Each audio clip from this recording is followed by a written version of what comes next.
Hello, welcome to the AP European History crash course on the 30 Years' War. Background information. The 30 Years' War lasted from 1618 to 1648, lasting 30 years like it was named. The 30 Years' War was the last major religious war in Europe and also marked the ending of the Protestant Reformation. The war began May 23, 1618, with the defenestration of Prague, in which Protestants stormed the royal castle and threw 3 Catholic government members out of a window with a 70-foot drop. It should have killed them, however, it didn't because of magic. Just kidding. They landed in a pile of manure. They were thrown out of the window when the Protestants believed it was unjust for the Catholic ruler of the Holy Roman Empire, Ferdinand II, who attempted to restrict Protestant worship to become a fully Catholic empire. There were 4 stages of the war: the Bohemian phase, the Danish phase, the Swedish phase, and the French phase. To remember these phases, you could use the acronym Babies Don't Shoot Firearms, or feel free to make one up for yourself. The first phase of the 30 Years' War, the baby phase, the Bohemian phase, I guess the acronym is just too good, took place in Bohemia, which is in the modern-day Czech Republic. In this area, there were a lot of Protestants that were under a Catholic ruler.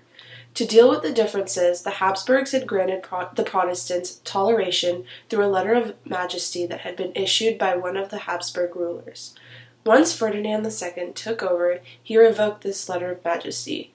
This angered the Protestants and led to the defenestration of Prague, which we covered before. Defenestration means throwing someone outside a window. There were competing views about this, since the Catholics thought that the people who survived the fall had been saved by the intercession of the Virgin Mary. The Protestants just believed it was manure. After this occurrence, Ferdinand controlled the Bohemians at the Battle of White Mountain, which was a decisive Catholic victory. The Danish phase took place in Denmark, which is located in the Holy Roman Empire. The King of Denmark, who fought for the Protestants, also ruled some areas in the not-so-holy empire. The King of Denmark then invaded a large part of the Holy Roman Empire to fight alongside the Protestants in order to not allow the establishment of a fully Catholic state. However, the Danish forces were immediately shut down and were sent back to Denmark by Albrecht von Wallenstein, a mercenary that worked for the Catholic Habsburgs. The Swedish phase begins with the Lutheran king of Sweden, Gustavus Adolphus, as a Protestant military leader.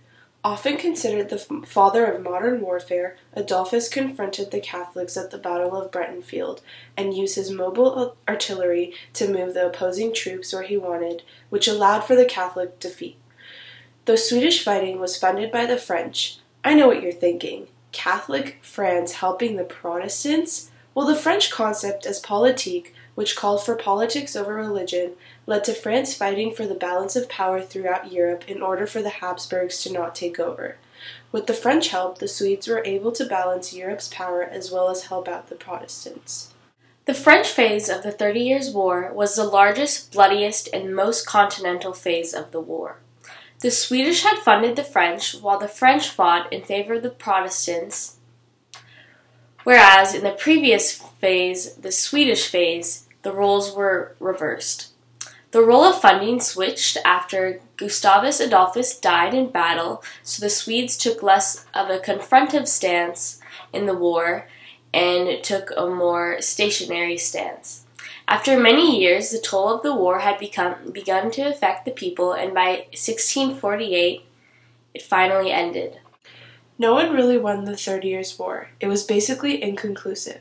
It ended with the sign of the Peace of Westphalia, also known as the Peace of Exhaustion. I'd be pretty bored with it too, on October 24, 1648. The major goal of the treaty was to gain peace in Germany, but it also greatly weakened the Holy Roman Empire after the king was no longer able to control its princes. The rolling effects of the 30 Years' War affected all of Europe. The Spanish Habsburg Empire had always been an extremely influential family throughout Europe. However, the war, they lost a great significant amount of influence, which therefore tipped the balance of power slightly more in favor of the French.